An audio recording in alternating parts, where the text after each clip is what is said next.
Hi, Rachel. How are you today? Hey, Brittany, good to see you. I'm great, thanks. How are you? I'm doing really well. Thanks for spending a few minutes of your day with me. Absolutely, So, no problem. just to get started, can you chat a little bit about your role at Sage? I certainly can. Yep. So I'm based in the UK. I work for the medium segment where actually I'm doing two roles at the moment. So I'm head of product and commercial, but I'm also overall VP of medium segment. So that means that I'm responsible for our customers, our revenue number, sales, but also our go to market, how we sell, what we sell, how we position to our customers. So the end to end sales journey sits under my remit at the moment. Wonderful. Thank you for sharing that. And can you share a little bit about how you got involved in the world of technology? Yeah, absolutely. So I studied accounting at university, and when I left, I really wanted to follow my passion, which is sport, always been a big sports fan. And I went and worked in sports PR and spent about 18 months having the best time. And we did lots of events, and every weekend I was at a different sporting fixture, and it was brilliant. And then I worked out quite quickly that separating your passion and work is probably not a bad idea, particularly where when you do a fun, interesting job, something like sport, it doesn't pay any money. I learned that quite quickly. So I went back to my roots of accountancy and became a corporate finance advisor. So I spent 4 or 5 years advising companies in the tech industry on capital raising, mergers and acquisitions, and slowly transitioned to actually working for software companies. So I've worked for a number of different SaaS companies over the years, and actually probably nowhere else that you want to be at the moment when you look at the fast changing evolution of technology. I'm certainly very glad that this is something that I work in.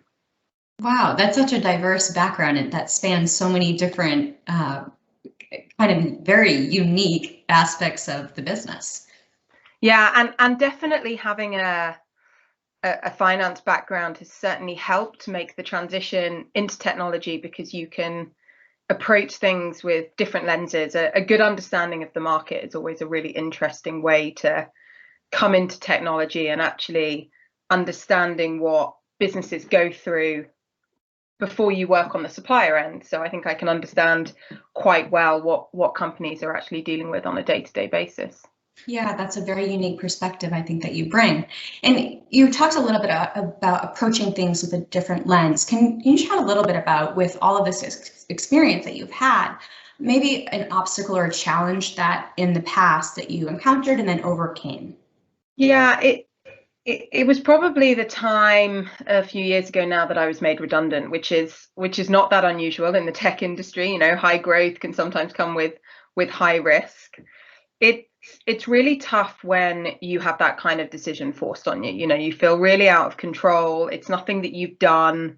The whole business was shut down, so it was just kind of overnight, the rug pulled from under your feet, and you're left thinking, what's next? I mean, quite clearly, and what you work out quite quickly is there's always a bigger plan. You know, those obstacles often work out for the best. I had a new, more senior job with a bigger company within a few weeks, and what it really taught me is those knockbacks that actually force you out of your comfort zone are the times when you start learning about yourself. You know, that the second that you stay comfortable, I think, is when you become stagnant. You know, you have to constantly feel not like you're drowning, but a good balance of uncomfortable, because that's how you move forward. It was some advice that I was given really early on in my career was, you know, the first day that you go to work and you don't learn anything new, it's time to leave. You know, it's kind of, you should always be evolving, always be learning, and sometimes with that comes a situation that you perhaps wouldn't have asked for, but you do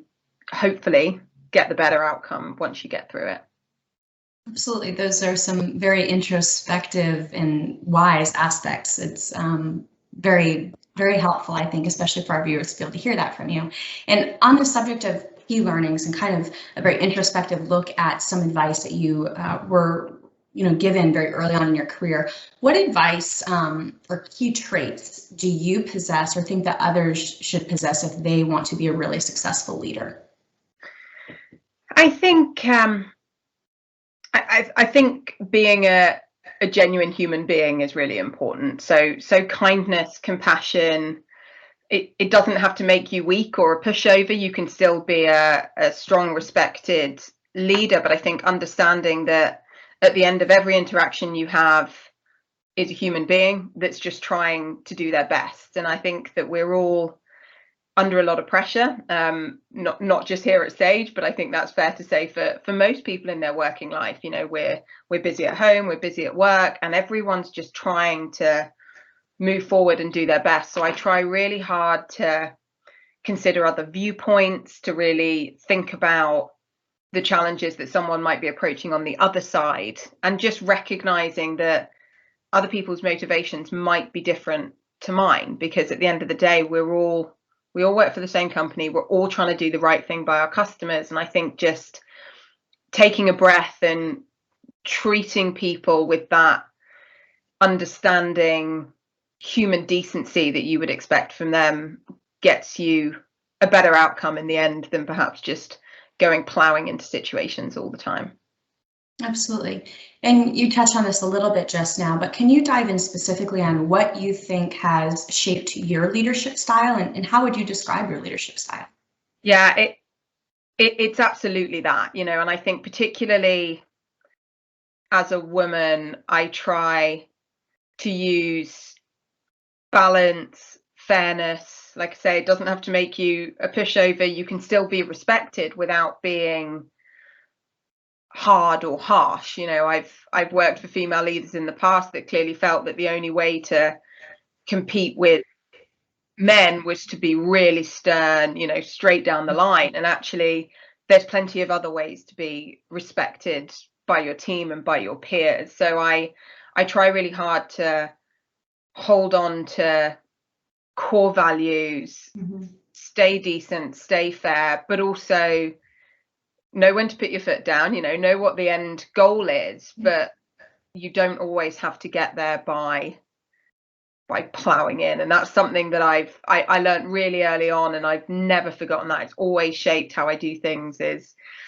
take a breath, be fair, be reasonable, be kind and understanding where you can be, but also that doesn't mean that you don't have to be, you know, determined, motivated, and all the other things that come with being a leader.